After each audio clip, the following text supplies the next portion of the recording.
non man kay xam naa dinaa ñëw ak yow ci loolu. bëgg naa xam d'abord sa xamante ak Sidi Lamine Niass wala boog sa collaboration ak moom fan la tàmbalee ci wàllum liggéey bi. waaw yàgg naa fi mais c'est une question que moi j'ai posée kenn mësuma ko posé kenn mësuma ko laaj. et vraiment c'était important qu'on me demande fan laa xamee Sidi Lamine ak suñu relation ci liggéey. waaw tout est parti parce que Sidi dafa yore woon entreprise. maanaam war a nekk en conformité avec la législation du Sénégal législation. maanaam au niveau administratif ak au niveau fiscal. et il voulait dafa bëggoon defar ko li ñuy woowee état financier. état financier c'est annuel. entreprise yëpp war nañ ko déposer au niveau des impôts comme war nañ ko déposer à la statistique. ak war nañ ko déposer ci sa banque ak ci sa commissaire au compte. dafay wone janvier ba décembre li nga liggéey. ci côté finance lépp lay génne ñi la war a fay ñu la ñu nga fay ñu la ameel ñu la nangam yëpp da ciy nekk tout ce qui est finance ak kër gi da ciy war a feeñ. il avait sollicité justement sama benn patron. ce dernier m'a envoyé avec un autre collègue ici à Walfadjri pour ñu ñëw defar état financier yi. sama collègue boobu mooy sama patron direct mooy sama vis-à-vis direct moom mooy yilif. enfin mooy sama chef si vous voulez bien. man ma ñëw accompagner ko à Walfadjri donc. c'était au mois de mai 1999. 99. waaw au mois de mai. kon dund nga ak moom ay ati at. mais je suis encore là à Walfadjri je suis encore au 4e. il fait 26 ans ici. 26 ans. je connais bien Walfadjri. je connais aussi bien Sidi Lamine Niass aussi je le connais très bien. noonu laa fi ñëwee donc defar état financier pour 3 semaines. mon collègue et moi. état financier yi ñett la woon. bu année 97 bu année 98 bu année 99. xam nga 99 lañu nekk. mais dafa bëggoon antérieur boobu 98 bi ak 97 la soxla woon aussi. 3 yëpp la bëggoon. alors monsieur Fall ku wax monsieur Fall wax Walfadjri ndax bokk nga ci ñi samp kër gi. d'abord maa ngi lay nuyuwaat bu baax di la dalal. ndax yow sama papa nga waaye sama xarit nga. merci voilà mu ngi noonu léegi nag ñu bëggoon la laaj yan moment nga mujj passé ak El Hadj Sidi Lamine Niass lan moo la gën a marqué. très bien ben j'ai pas fini avec monsieur. donc loolu la gis ni may liggéeyee mu intéressé ko neex ko. parce que je venais à 7 heures du matin. Les journalistes aussi traînaient les pieds avant d'arriver au bureau. Ils venaient à 8 heures, 8 heures et demie, 9 heures, 9 heures et demie. Il y en a qui venaient à 15 heures. Moi, je venais à 7 heures du matin. noonu ma doon liggéeyee nag. mu seetlu ko gis ko. xool ko ci man il a voulu travailler avec moi. je lui ai dit que moi j'ai un patron bon il faut aller le voir moom je l'ai déjà vu. waxtaan naa j'ai déjà discuté ak moom ba pare. yaa des yow ma dugg ma bureau ñu ànd jëm ville dans sa voiture. il m'a fait des propositions. ils sont encore là dans mon bureau ma denc loxo laa ko doon bind ci oto bi. j'étais d'accord pour travailler avec lui loolu moom fi téye. je n'ai jamais eu de patron ici à Walfadjri. je n'avais qu'un seul patron c'était lui en réalité. c'est pourquoi j'étais tout le temps dans son bureau. j'étais toujours avec lui dans son voiture fu ne ànd nañ fa ci àddina. il m'a rendu beaucoup de services parce que les chefs d'État yi fi jaar yëpp gis naa leen les khalifes généraux aussi recevoir nañu ma. donc sa question loolu la woon loolu moo ma fi indi.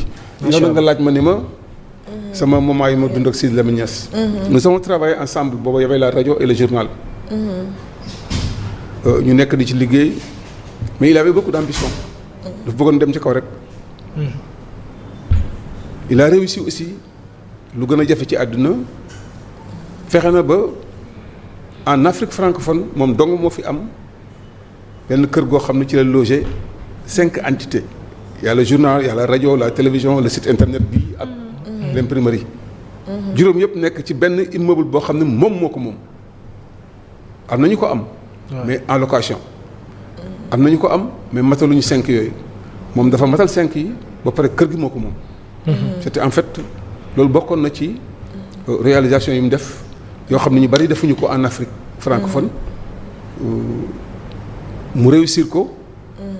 doon ñaan aussi toujours nekk ca kanam. te du ko wone du ko dox du ko wax da koy jëf. tout le travail qu'il faisait c'est toujours pour ay ci kanam rek anam ci kanam rek dem ci kanam les caméras robots. moo ko fi jëkk a indi ADSL moo ko jëkk a utiliser xam leen ADSL bon c'est ça le truc de Sonatel yu ci bari fii au Sénégal moom moo ko jëkk a def cobaye la woon daal moom lu ñu créé lu bees rek moo ko jëkk a am. c'est exactement ce qu'il a réussi. élection présidentielle Abdoulaye Wade ak Abdou Diouf. il a amené des portables ñoo def élection yi. moo indi la seen musique bu ngeen woowee chariot de feu. waaw ci lañ ko defee woon yooyu moo ko fi indi woon. parce que temps yooyu portable yi dañuy am antenne. man maa ko jënd woon fii ci rond-point Jet d'eau pour rek dem ca kanam. bi muy dem ci satellite bi aussi Globecast Hotbird tout ça. Siriuscat bi mu ci dem ci satellite il paye très cher par mois mais comme il voulait dafa bëggoon toujours rek. di innover. waaw demoon na ba le monde entier mën ngaa jàpp Walfadjri. foofu mën na ci àddina mën nga jàpp Walfadjri. fàttewu leen bon ay Globecast tout ça yëpp am na fi quoi jaar na fi. am na fi yoo xam ne da ko réaliser da ko réussir aussi moom lu mu mës a song en général da koy daaneel. waaw moom bëri la ba mënoon quoi moom lu mu jafe-jafe dina ko song lu mu ko dikk jaral na ko. parce que day xool toujours xam ne mën na ko réussir mën na ko réaliser. mën na ko rentabiliser. mu soog ci dugg. waaw sànq wax nga lu am solo Mamito baal ma muy yow bi nga fiy ñëw c'était en 99. waaw loolu jàpp naa ne ci fin wu régime ki nga xam ne mooy Senghor la kii Abdou Diouf. les années 2000 suñ ko waxee muy alternance bi ñu amoon muy Wade. Macky Sall 2012 fekk na ko fi. moom ci wàllum politique naka la doon dundee ak ñi nga xam ne mooy chef d'état yi fi jaar. waaw ni mu doon dundee ak ñoom mooy njabootam dëgg la njabootam lay waxal en général mooy journalistes yi ak yéen quoi technicien assimilé.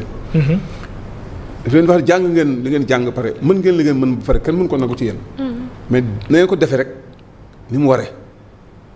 te ce qu'il faut éviter mooy les informations sensibles. parce que boo ko defee sa kaw lay këpp. te jàngal nañ la nga éviter ko jàngal nañ la aussi nga teg sa tànk fii. nga éviter ko jalkati ko boo ko defee rek di nga mën a vivre avec l'État maintenant muy Senghor muy Abdou Diouf Abdoulaye Wade Macky Sall li mu dund ak ñoom mooy Senghor tëj na ko ci kaso bi. Abdou Diouf tëj na ko ci kaso bi loolu moo ko may chance mu réussir lii aujourd'hui ndax foofu la il avait le temps de réfléchir. il avait le temps aussi xool ba xam Sénégal fan la toll il avait le temps kenn du ko gêner xam nga kaso bi dama yàlla baal xamuñu ko waaye nag yooyu fara nekk ca la toog nag doon réfléchir lan la war a réaliser muy affaire presse. fa la ko affaire presse bi dugge mu génn di photo bind ay tract di ko photocopie di ko maye buntu université étudiants yi noonu la commencé woon. ba mujj mu nekk ci benn ay xaritam yu naa àndal. kii bind lii ñu centraliser ko dagg ko di ko photocopier jox étudiants yi ñuy jàng bon boobu effet jot na ba am yeewu jot na boobu daal te moom yeewu woon na ma ñu bari gis na ni yeewuñu woon alors nag mu bëgg leen yee bien que arabisant la Sidy Lamine Niass boo ko déggee muy làkk tubaab ak yëpp di kii français day jàmbaar mais àll wa jàng Kaolack foofa la ko jànge ñëw fii donc aujourd'hui bu ñu xoolee coono bu mu daj ci état bi jaar nañ ko fu nekk galgal nañ ko fu nekk impôt bu ne ci àdduna fayloo nañu ko muy fay te moo naa bëre bañ ko fay moo naa dugg ci suuf taabal bañ ko fay mais il payait. C'était pour dan pour am liberté am daal. Absolument. Ensuite pour am document yi mu soxla pour aller de l'avant parce que il y a aujourd'hui des entreprises yoo xam ne dañ fi exister nii rek mais ils n'ont pas certains documents yoo xam ni dañ ko war a am pour vraiment yor ce qu'on appelle une entreprise. Mais lui il avait une société anonyme Walfadjri SA la moo ko créé. dafa nekkoon en règle avec lépp loo xalaat. nekkoon en règle les impôts l'administration l'IPRES la caisse de sécurité sociale tout ça nous étions en règle avec l'IPM tout ça dañ doon fay suñu bor yëpp amuñu woon kenn le 15 daawuñu ameel kenn 15. mais nag xam nga àdduna mooy dox ba jamono soppeeku maintenant bon y a beaucoup de choses bon amoon na fi sax benn année.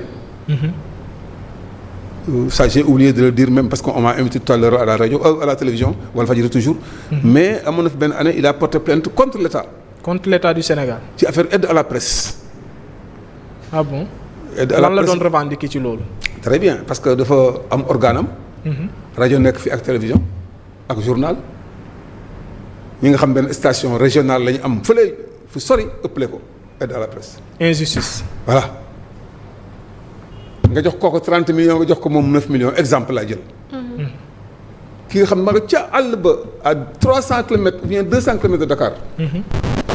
yow nga nekk fii yor organe yëpp te moom benn kii la yor benn station buy tàkk bu minuit ñu fay ko bu ñu xëyee talaat ko moom mu nekk fii yor grand nga koy jox 9 millions jox kooku 30 millions mun ma faal excusez-moi faal. kaay porte plainte gars yi ma ko lan mun ma kaay porte déedéet lii moom il faut ñu xeex ko. Alors j'ai fait la plainte, j'ai déposé au Conseil d'État. On nous a convoqué là-bas au tribunal, donc je suis parti avec mon avocat. On m'a demandé un avocat. La partie adverse n'est pas venue, mais ils ont envoyé un avocat. Il y a le greffier qui est là, le président du tribunal, bon, il y a le procureur qui est là-bas. Ils m'ont appelé, ma ñëw taxaw wax effectivement bon wax leen li question yi ma doon laaj yëpp ma tontu ci. Alors ñu ni dina waar ah. Vous, Walfadjri, vous avez payé tout ça, vous êtes en règle, vous avez un quitus fiscal. Ouais. Vous savez, un quitus fiscal, c'est pas facile de l'avoir aussi. Hein. Non. Faaw nga nekk en règle. Ah oui. Et puis derrière le quitus fiscal, il y avait quoi? Il y avait attestation IPS, attestation IPM, attestation inspection du travail. Amee na ma kenn dara donc. Kay jox ko 30 millions nga xam musul fay bor. Man mi nga xam maa employé ëpp ko matériel ëpp ko lan moom amul sax amul caméra amul dara. Alors ñu jox ma nag ñu may am dëgg et cetera voilà nous avons gagné le procès comme ça voilà c'était vraiment neexoon na daal. donc ci yooyu jaar nañ ci ak yeneen yoo xam mat na 20 yu mel noonu. waaw parce que moi j'étais tout le temps avec lui dans son bureau. Certains même pensaient que j'étais son chauffeur parce que j'étais tout le temps avec lui ànd nañu fu ne man ak moom ci àdduna. Mais donc je connaissais tous les problèmes de Walfadjri parce que tous les problèmes man maa daan dem moom du dem man maay dem toujours quoi maay dem taxaw tribunal taxaw naa combien de fois tribunal. Il y avait des problèmes ici xam naa vous êtes au courant il fallait se débarrasser de certains jeunes. loolu kay faal dinaa ci ñëw parce que man li may c'est vrai que ce fin règne laa fi yëg si bi ñu lay defal po fii la ma fekk. di la saluer aussi de passage ci liggéey bu am solo bi nga xam ne def nga ko mais aussi faal ku ko wax rek gars yi dañ daan jàpp ne moom licenciement suy am. li nga xam ne mooy demande d'explication yow voilà du ma ne sale boulot mais yaa doon nekk ci kanam yaa ko doon def noo doon dundee loolu ak ñi nga xam ne ñooy liggéey fii ci Walfadjri ñu lay xoolee bët boobu naan faal lu xew rek moom la. En fait ça je le déplore parce que journalistes yi en général je vois que administration d'une entreprise lañ comprendrewul les journalistes. amul sentiment. xamuñu le fonctionnement la ba dire. Ça je le vois même démb rek maa ngi koy gis xamu leen. Comment fonctionne une entreprise da ngeen di liggéey nii def seen boulot comme il faut. bu weer dee ngeen fayu dem et cetera mais le fonctionnement d'une entreprise xamu leen ko. et wax naa ko ba tey bon parce que quand un patron le directeur général de l'entreprise jox la benn liste 30 personnes. ñu la il faut qu'on se débarrasse de ces gens-là. nga ko may et puis mu argumenté ko. joxaat la pourquoi nga dem ba xam ne lii mën dëgg la c'est forcé il faut le faire ba pare mu supérieur hiérarchique de ce directeur général man maa ko doon def parce que c'est lui qui me donnait des ordres je le faisais en tant que directeur des ressources humaines du groupe Walfadjri moi je suis le directeur des ressources humaines du groupe Walfadjri pendant 20 ans de tout le temps bi mu fi nekkee moom 20 ans waaw aujourd'hui encore je suis avec Cheikh Niass mais je suis le directeur honoraire du groupe Walfadjri. Macha Allah. parce que dama dem ba foo xam ne jaratul may costume jaratul may poudre di pastalu c'était pas la peine costume bi rafet na def. jaratul ma koy def parce que def naa ko ba sonn. ndeysaan. on m'a jamais vu sans cravate ici à Walfadjri léegi bon egg naa foo xam ni bon je vois que il faut aider maintenant les jeunes. Je reviens donc sur la question mooy que il m'a dit. jëlal 30 yooyu bu ngoonee naa la joxaat 6 ngoon mu joxaat ma 6 le lendemain il me donne 4 muy 40 personnes il fallait se débarrasser de ces gens-là. 40 waaw. Alors on dit aujourd'hui que c'est moi qui les ai licenciés. Est-ce que moi les ai licenciés? Ce n'est pas moi qui les ai licenciés. Je n'ai fait que respecter l'ordre du patron. Ouais. Et alhamdoulilah dem nañu mais du man maa ko def. am na ñoo ci mere parce qu'ils ne sont pas administratifs xam nañ du man ndax man xawma lu ñuy liggéey am na ñoo xam xawma leen am na ñoo xam xawma seen tur xawma leen ci këyit laa gis rek seen tur si aujourd'hui bu ma leen woowee jox leen ni leen kat arrêté la te nga jaar ci kaw ma jox la sa certificat de travail da nga may daal di mere fekk du man monsieur Fall ci loolu lañ bëggoon taxaw bëggoon xam lan moo ko waraloon nan la demee woon exactement problème boobu noonu. bu ko deful woon kër gi tëj na bu yàgg ma di tali il avait vu juste waaw kañ lañ ko xam aujourd'hui lañ ko xam ñun tey la lan mer jeudi xam nañu ñun que il fallait faire ça. histoire entreprise ci turam dëggantaan à l'origine da ngay dem sa tool yenu sa leget di dagg di ci def yaa xam kànja la yaa xam yow bu yàggee soit day tuuru ou bien yow nga wàcc ak moom ci suuf doo ko attendati c'est comme ça que fonctionne l'entreprise dafa dem ba ca kër gi attanatu ko te mënu ko te bu demoon ak moom ba janvier ba décembre rek dafay dem à la faillite dootu mën a fay employé am te comme il voulait payer chaque mois le 30 ou bien le 31. boo leen laajee dinañ la ko wax loolu la fi am. 30 31 je paye les salaires loolu la daan wax moom je paye les salaires le 30 31 et il avait réussi à le faire aussi le 30 31 mu fay salaire yi. bu ko deful woon day dem ba le 5 dem ba le 15 dem ba le 20 mbaa mu amel leen 1 mois amel leen 2 mois moo indi ay affaire 6 mois yi ngay dégg ci entreprise yeneen yi. amul fii xam nga. c'est ça qu'il a réussi. bu ko deful woon tey jii yéen bu ngeen ñëwee da ngeen fekk kër gi amel ay salaire 6 mois arriéré. wala kenn du fi nangoo ñëw ndax du ñu fay la ñuy wax. loolu aussi bi doom yi ñëwee moom lañu fekk. te ñu ngi koy respecté. ci loolu sax lañ bëggoon tamit nga wax ñu kan moo nekkoon président El Hadji Sidi Lamine Niass ci côté administration. wax naa ci tuuti mais xanaa ñu continuer ko. Sidi Lamine Niass yaatal rek. c'est lui qui gérait la maison. mais daawul dugg ci seen liggéey parce que da ngeen dem école jàng wax. muy journalisme noonu laa ko mën a waxee pour nit ñi comprendre. soit ngeen di bind wala ngeen wax ci rajo bi wala ngeen wax ci télévision bi. wala ci internet comme ni ñu toogee nii. loolu ngeen jàng moo tax daawul dugg ci seen liggéey moom jàngul loolu dafa jàngoon nan leen mën a gérer yéen voilà. gestion nag dafa am gestion administrative. loolu da ci aayoon trop mooy li ma laaj sànq comment nan leen débarrassé woo ci kii boobu egguma dans le fond. dans les profondeurs dama débarrassé woo ak ñoom waxuma leen ko. parce que boo gisee ma débarrassé wu ci ñoom 40 personnes te amul benn problème xam nañ ni man fa ma jaar ak ñoom dëgg la. ci dëgg la. waaw fa ma teg sama dossier. mënuloo ma dara foo mënti dem nag fii ba laa ay. boo fa demee fekk fa sama galgal bi mënuloo ma dara parce que ci dama ko teg ci normal dàquma la man Sidi Lamine moo la dàq mais da ko teg aussi ci ay këyit. alors ça veut dire quoi ça veut dire que Sidi ni mu doon gérer donc ses employés. daan na wax naan nañu fexe ba bu weer dee ñu fay leen. parce que ñoom ñu ngi def seen liggéey. ñu ngi dem ñu ngi dikk ñu ngi wax. donc dañ leen fay bu weer dee fan lañ leen fay wuti xaalis fu ñu wuti xaalis maanaam mooy fi presse bépp wuti xaalis maanaam insertion publicitaire et cetera tout ça. avis et communiqué waaw yooyu daal lañ doon def ba am li ñu war a am mu téye xaalis bi ko téye di ko téye bu weer dee mu fay. moom noonu la leen def. mais monsieur Fall doguma la yan valeur yi nga xamante ne mën nga koo wax ci moom parce que de 1999 jusqu'à 2018 mi nga xamante ne dund na ci àddina yàgg ngeen jusqu'à maintenant vous êtes toujours là yan valeur yi nga xamante ne moom la amoon moom nga ñu mën a partager tey. Sidi Lamine Niass gaañuwul 2018 2019 la gaañu. man 99 laa fi ñëw.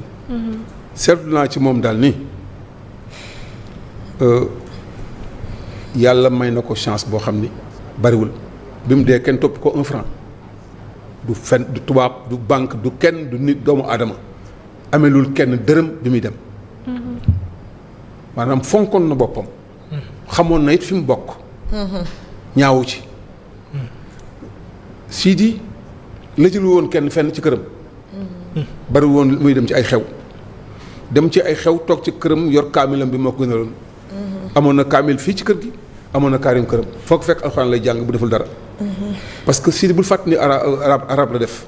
ñu dañuy jàng rek indi seg suñu këyit bind suñu këyit teg ko ni ci kanamam moom bu liiree comprendre rek daal jël studium signé xam na ni baax na lu mu liir nii ba gis ko li def nii rek te ngaa dindi phrase bi wax ni dangam doxe nangam nga ko d'accord nga dem dindi phrase bi ñëw defaraat ko jox ko mu xool ni waa baax na léegi virgule bi fii la dëkk virgule bi mën ko waaw mu waa di signé moom daawul def ay affaire yu ñàkk fayda ay affaire lambari comme nit ñi def nii déedéet fekk ko ci. moom daal àddinaam. respecté waa këram la woon yar ay doomam ak sañse. nit dàq woon a solu. yaroon na ay doomam aussi. ñoom ñëpp ñu ngi woon bitim réew dafa jàng. man maa ngi daan yóbbu ambassade de France wutal leen visa. man maa nekkoon interface entre ambassade de France ak Walfadjri su ma fa taxawee la matin déposé bu ngoonee ma récupéré samay visa. loolu yàgg naa ko def muy xale yi fi nekk yëpp ci kër gi ngeen gis tey ay doomam lañu ku ci nekk tu as un diplôme supérieur amu ci kenn ku ko ci amul. bu dee Cheikh Niass bac bon mën naa ni kooku avocat la bac plus 8 la def xaw ma dépassé na sax yooyu yëpp parce que après le bac il a fait sa maîtrise il a fait aussi CAS dem na aussi jàng ay universités yu nekk bari na fu mu jaar daal dafa noppi nii rek. ay rakkam même chose l'un est informaticien moom ngeen nekkal fii defe naa ne mooy Moustapha je crois il est là fii. waaw mooy directeur Walfnet. ah voilà très bien voilà donc voilà parce que moom it il a un diplôme supérieur xam na ko xam na li muy def rakk ji muy Abdallah aussi c'est un financier il a un diplôme supérieur en finance. ku jigéen ki moom xam ngeen ko mooy Salma moo nekkoon dans le journal là Le Monde. mais ils ont d'autres frères et sœurs yu nekk en Europe ñi c'est des médecins ñi c'est des nangam c'est des polytechniciens ils sont en Europe ñëw ni fi ñoom. moom ay doom yëpp nekk ñu fi woon bi mu kii nii la xale yi ñëw war a nekkal seen i yaay war a nekkal seen i parce que comme xam nga rek àddina ni muy doxee waaye moom ñàkkul fayda de ne woon na xale mi doom yi du ngeen fi liggéey. tant qu'il est là. dem leen jàngi ba mat leen di doyee loolu leen sant def na ils l'ont réussi aussi. waaye nag je le dis souvent faites beaucoup attention. ñoom ñëpp ay Sidi Lamine lañu. ñoom ñëpp. ci loolu laa bëgg ñëw. yow mi nga xam ne dund nga ak Seydi Lamine lu toll ci mën naa ne 20 ans. waaw. nga dund ak Cheikh parce que Seydi bi mu demee yaa ngi fi ba léegi yaa ngi fi. entreprise bi comparaison n'est pas raison. mais boobu ba léegi est-ce que da nga jàpp ne Seydi manqué na fi wala boog ci liggéey bi nekku fi waaye mi ngi dox normalement. bon liggéey bi mi ngi dox normalement. Seydi Lamine gaa nekkatu fi. waaw mais xam naa ne nga posé question ndax c'est des hauts et des bas yooyu ngay wax ak plus ak moins non le travail marche ndax yéen a ngi def seen liggéey. vous vous rendez compte que aujourd'hui tout ça c'est un investissement et ça date pas de longtemps. absolument mais voilà exact donc ñu ngi avancé. ñu ngi avancé Sidi Lamine nekkatu fi mais xale yi ñu ngi góorgóorlu parce que lam leen santoon lañ def jàngi leen. ñu jàngi ba mu fi jógee ñu ñëw fi seen bàyyi tegoon tànkal la ñu teg seen tànk di continuer. mais delluñu ginnaaw bu ngeen xoolee Sidi Lamine li xale bi investir bi mu ñëwee ak léegi. du équivalent su Sidi Lamine parce que Sidi Lamine télévision la jëndoon. ak rajo yooyu mais xale bu ngeen xoolee studio yi fii am ni mu bëree ak tubarkàll la ak sa télévision nga xam ne xel mi ngi liggéey. absolument waxuma ko nag pour wut lu ko neex. dina fekk dire la vérité. man du ma wax lu neex nit mon âge dépassé na loolu. man du ma wax pour wut nga may ñaar dërëm jamais de la vie sama âge wees na loolu dina fekk dire la vérité. xale bi li muy def gis naa ko. je n'ai jamais vu. man je répète. je n'ai jamais vu un type aussi généreux que Cheikh Niass. macha allah. musuma gis ku gën a généreux si Cheikh Niass man bokk Serigne Mbacke Fall maa ko wax. ku ma ci woo it ma wuyu si la ci xam naa lu tax ma wax ko on m'interdit en général de le dire mais je le répète. kon sàmm na kóllëre gi. je ne sais pas ba xam sàmm na kóllëre déet mais daal ce qui est sûr. mooy faut pas en fait me pousser à dire aussi yoo xam ne bëgg ma ko wax. et je vais le dire te dañ ma koy tare. li ma Cheikh Niass defal baayam defal ma ko. j'ai fait 20 ans avec baayam il n'a pas fait ça li ma Cheikh Niass defal te du feeñ ci man fii pourtant mais xam naa ko xam naa li ma defal moom Cheikh Niass. macha allah ndax cër bi ma jox. xam ni man baayam laa. wala rek bi ma jox xam na ni je suis membre de la famille ci affaire àddina nii dañ maa boole ci seen bopp. ñu nangul ma loolu ma nangu ko may it. di ànd ñoom di collaborer ak ñoom di leen liggéeyal lu ñu ma sant ma liggéeyal leen ko. mais je répète encore que. je n'ai jamais vu un type aussi généreux que Cheikh Niass. macha allah waxuma ko lu ko neex de te pourtant dañ naan bàyyam nekkatu fi nangam kër gi na c'est pas vrai li ci bàyyam a ngi ci moom. kaan yi ak doom bi bu gën a wex. garabu kaan yi. doom bi. jeex na kon Cheikh tamit wex na de. ah dafa yëngatoogul. Cheikh ni ngi lay ziar bu baax a baax comme ni nga ko waxee ah. ñun yàgguñu fi mais xam nañ ne voilà nit ku fonk liggéey bi la mais aussi ku am jàmm ak ñëpp la ah. ci wàllum liggéey bi man en tant que journaliste doo mas a toog ban ne waa direction wala boog Cheikh woon na la ci sa wàllum liggéey defal li luñ la jox benn orientation dañ lay tegal les moyens bàyyi la ak li nga xam ne mooy sa xel ak sa responsabilité parce que journalisme aussi responsabilité daf ci am solo leneen li en dehors de li nga xam ne mooy liggéey bi ma ñëw ci Sidi Lamine Niass ak la société sénégalaise c'est vrai que def na fi lu nekk xeexal na Sénégal wàllum Palestine sànq maa ngi koy wax combat bi daf ko yàgg porte mais Sidi Lamine c'est vrai que xamoon nañ ko mais bi mu dëddoo la gars yi gën a xam ne enfin ñun am na lu ñu rëcc ci ki nga xam ne mooy dund Sidi Lamine lu taxoon Sénégalais yi mënuñu woon a comprendre Sidi Lamine Niass. ah xanaa kooku de question la boo xam ni am nga réponse bi mën ñu ko comprendre c'est parce que en fait l'être humain xam nga bu fekkee même bu ngeen bokkee juddu ci kër. am na fu ngeen di wuutee. gis-gis yi si dafa rawoon ñu bari ci xam-xam ak ci xel ak xalaat la vérité mooy man bi may dégg Sidi Lamine muy wax ci rajo bi. parce que là ta première question excusez-moi tontu naa la ci mais des na man bi ma ñëw Walfadjri. waay fekk moo fa Sidi Lamine Niass dama fekk mu nekk Égypte. nekk fi mosuma ko gis boobu ak bët. dama ñëw un matin dégg kuy wax sama ginnaaw ma gëstu rek dégg baat bi rek ma xàmmee ko ci rajo beeg yooyu baat bi ci laa xam ne moom mooy Sidi Lamine Niass. alors il m'a dit ah naka def sa waa bi ñëw ngeen man ko waaw moom ma ñaata fan ngeen def man ko 3 semaines mooy bi ñu fi soog a ñëw. donc bokkul woon ak ñu bari gis-gis. ndax dafa doon réfléchir di étudier di xalaat. boo ko joxee benn sujet mbaa nga laaj ko benn mbir du tëb tëb tontu la ci day xool li muy wax lan la ndax parfois da ngay wax ak Ablaye Ndiaye du comprendre nga wax ak Modou Gueye mu comprendre te fekk c'est la même question et puis ñoom ñaar ñoo bokk ndey ak bàyyi kii dee nangu kii du nangu c'est la vie qui est ainsi faite àdduna moo mel noonu am na yoo xam ni nopp mënu koo dégg ndax bi muy tëb fii di wax affaire Cheikhou Chérif xam naa booba xale nga yàgg na pourtant comme ça ma nekk HLM 3 chez ma cousine di waxtaan nii man ko est-ce que waa ji est-ce que àndul ak wayu ndekk man sama baat boobu ma wax àndul ak wayu ndekk dëgg la te boobu je connaissais pas Walfadjri je connais pas Sidi Lamine Niass xaw ma ko mais ndekk loolu may wax dëgg la jaar naa ci loolu c'est-à-dire moom nit la woon koo xam ni gars yi wax yépp xamuñu ko bi mu faatoo il y a des gens qui sont venus di def témoignage naan sama xarit la woon nangam di ko nangam te ñooñu la gënoon a bañ ci àddina il n'a jamais voulu fréquenter ces gens-là eux ils disent que suñu xarit la woon sama xarit la woon nangam di ko nangam gis naa nit à 21h si dégg nga présidence de la république ma nekk ci suufu garab beeg oto bi maa ngi gaare parce que maa ngi moom ñooy ànd ci otom toujours ma ko dawalal benn waaye ñëw du nuyu ay gars naa ne ah Sidi Lamine rek na ci kaw de te Ablaye Wade rek la bañ Sidi Lamine rek moo ne ci kaw te Ablaye Wade rek la bañ te booba Sidi wutu foon dara Ablaye Wade da ko woowoon rek da ko soxla woon ce gars là ma dégg li mu wax ma ne pat un jour il nous a trouvé à Touba ñu toog nii di xaar benn sëriñ mu ñëw di nuyu Sidi nuyonte ak moom saafante ak moom dugal loxoom ci poche mu jël 100 000 francs en billet de 5000 jox ko maa ngi toog te baat bu bon ba mu wax Sidi moo naa ko wax Sidi mais je n'ai pas fait nit da nga koy xam fa nga koy jaar. am na yoo xam jarul wax. Sidi ñàkkul fayda li mu doon xam na ko li mu doon ñaan nag yàlla xam naa loolu aussi. yàlla may ko maanaam mooy faatu à 63 ans. 63 ans. moom la bëggoon a gaañu moom la bëggoon a génn àddina moo tax bi ñu am 63 ans il a commencé à faire des livres di bind rek bind moo ko Assane Diouf oustaz yàlla yóbbu ko 64 ans yóbbu ko 65 ans ba ci 68 ans. ci la faatu. man maa ko mujj a gis bi ñu faatu ñoo ànd man ak moom. yéen a àndoon. kenn gars yi wax yëpp kenn xamu ci dara dañuy wax rek man maam moom a àndoon les témoins sont là.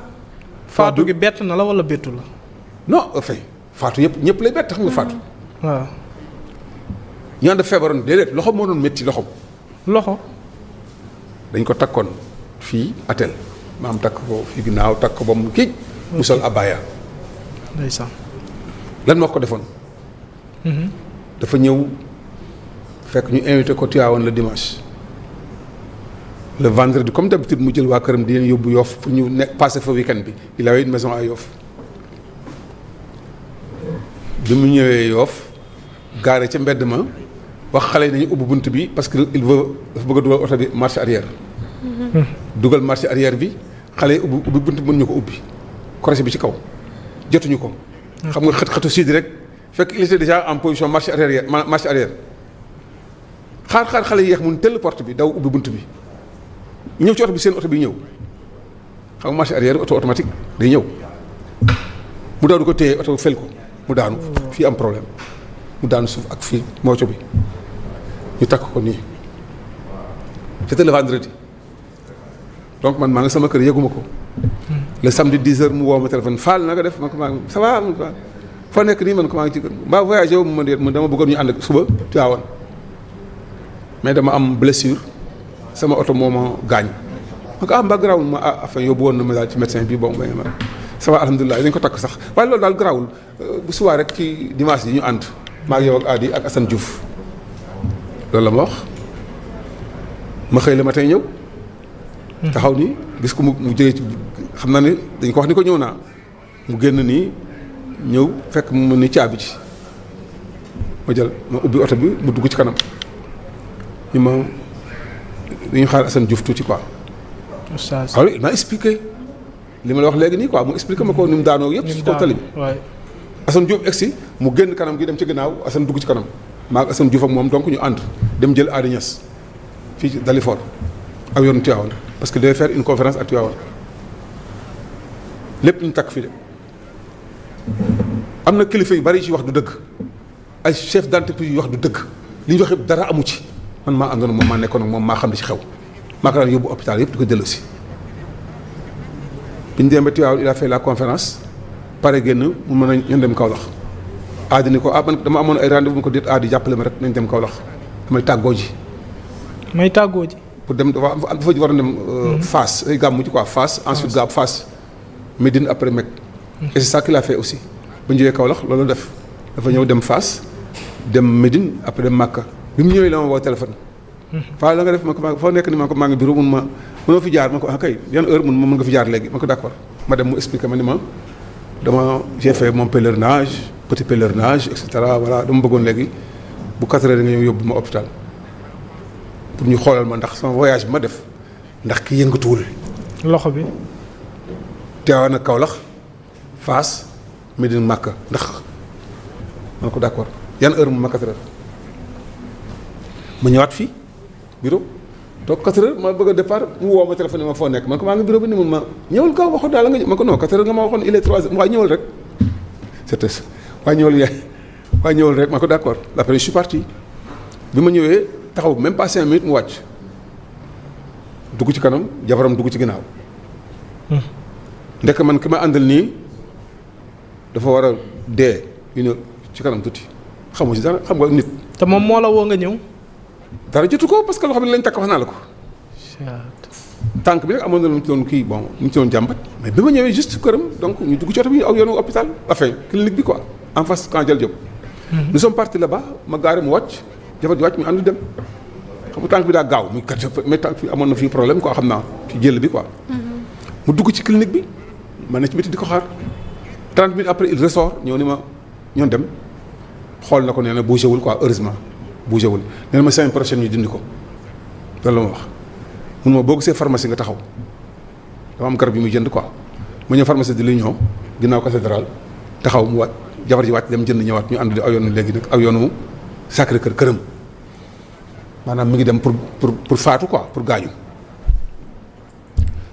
ñu ànd dem muy wax rek tat ndek man ki ma yeb il va mourir fii ak 1 heure de temps doo ko xam nga doomu aadama maa ngi daw rek ci corniche bi ci embouteillage bi dugg ci canal tunnel bi génn aw yoonu corniche bi ana doo ba gaar buntu këram ma gaar buntu këram mu wàcc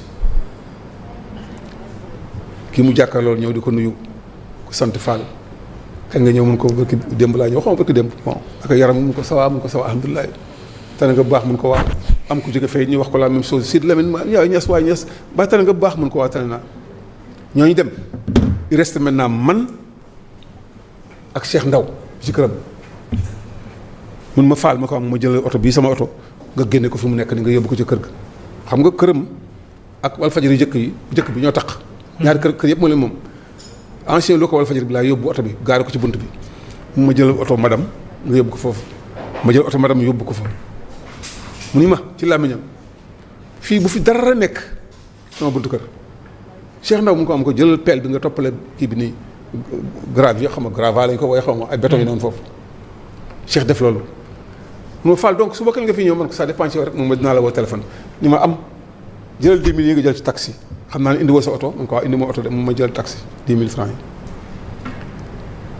ci buntu kër buntu kër laa wax de appartement moom avec des appartements privés fa taxaw nii di tudd yàlla di ubbi di tudd yàlla xaw ma nu ko wooye xaw ma sikkar lañ ko wooye xaw ma ne la ko si wala waaw peut-être waaw buntu ubbeeku mu ne nga dégg mu ne karaj dem na man ma jéggi tali bi je prends un taxi je m'en vais ndeke instant boobu dafa yéeg rek au premier di tourner au deuxième daanu fii toj li ma rey Sidy Lamine Niass lépp lu ci mën a nit ma wax c'est faux man maa fekk lépp loolu moo rey Sidy Lamine Niass lu nekk nag ay version dégg nga ko déedéet c'est pas vrai qu'il me pardonne de le dire ici à la télévision mais li am exactement mooy loolu ma la wax comme mag laa duma xaleel ma toog 1 mois fekk boobu denc nañ ko bu yàgg ma ñëwaat këram léegi ginnaaw ñëw fekk fa Salma Aïdara mooy yaayu Cheikh ma Fall na nga def sa xarit bi gaañu na sa xarit bi nañ ko ñaan yàlla nañ ko ñaan yàlla nañ ko ñaan yàlla moom dafa am fit baatu yooyu la ma wax daal di toog nii ma toog wéetal naa la Sidy jàmbaar la Sidy ndeysaan xam na ma koy déglu ni ko waa man daal dama jaaxal mooy niñ ma expliqué daal hôpital ak yooyu yëpp daal jaaxal na ma trop mun ma xaal max la bi nga demee bi muy tàggoo yow maa ngi dégg xam nga mu ngi ci suuf maa ngi dégg maan la kañ nga fi ñëw man ko xam nga boobu maa ngi ko ni rek bu subaa nga woo ma rek ma ñëw nee na ma dégg muy tudd yàlla di ñëw ci escalier yi ba taag mu dégg tër ak laa ilaaha illallaah nee na ma daw ñëw yaayu Cheikh moom wax loolu de mooy aawam nee ma daw ñu fekk mu tëdd ma ne ko mun ma damaa daanu loolu ko Sidy wax damaa daanu mun ko waaw Sidy ni ko simil ma sama mbubb boobu abaaye la sol xam nga bi muy simil mbubb mi moo ma ko wax de mu ngi dund mu ngi ci Sacré-Cœur moo ma ko wax nee na bi ma xoolee Sidy kanam gi ni mu mel ak ni mu mel ma bàyyi mbubb mi mu doon simmi jël sama malfa bi ma soloon ma muur ko ndax booba c'était fini yi la ma wax waaw ndek man ñibbi naa sama kër bàyyi naa cadavre sama ginnaaw xam nga boobu bu ma daboon maa ngi ci kaw télé bi deewagul astafurlaa amagul 5 minutes bi ñu ma woon dama jël oto bi rek yóbbu ko hôpital mbaa moo yóbbu ko ci benn clinique mais fa fekk ko bàyyi di woo téléphone ba médecin bi ñëw fekk na booba c'était trop tard Sidy Lamine noonu la fi jógee ci àdduna leneen loo ci mënta dégg du dëgg et je suis là maa ngi dund maa ngi ci kër gi maa ngi au 4e loo ci mënta dégg du dëgg loolu rek exactement noonu la demee xam naa li nga dund ak moom kat ñu waxtaan ko ci benn émission day nekk lu nga xam ne waaw c'est vrai lu jafe la temps bi xool aussi joxoon na ma cër ndax tegul woon kenn sama diggante ak moom du góor du jigéen amuma woon intermédiaire sama diggante ak moom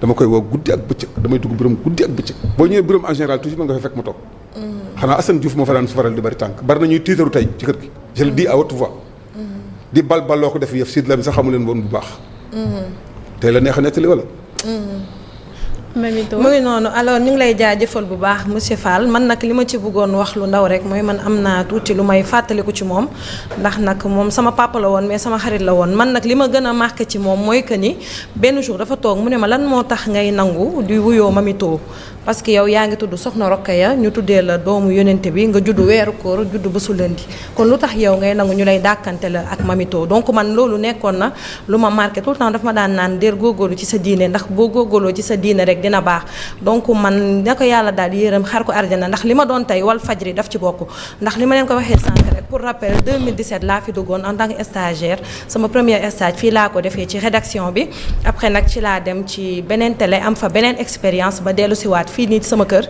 donc nag mu nekk nit ku baax Ramata je tenais à signaler ça parce que dafa nekkoon sama papa mais nekk sama xarit voilà donc maa ngi massawu famille yëpp di massawu tam sama jabar Zeyna Niass mi doomam c'est ma femme chérie El Hadj Sy maa ngi koy nuyu bu baax di ko wax ne que moom sama sœur la waaye itam ni mu nekkee sama chérie la nekkee sama sœur parce que ñoo bokkoon papa bi loolu mënuma ko bañ a wax parce que moom référence la te tamit fii grand yi nga fi gis yëpp journalistes yu mag yi nga fi gis yëpp Walfadjri lañ jaar temps bi tënk nañu Ramata mais tey dafa nekk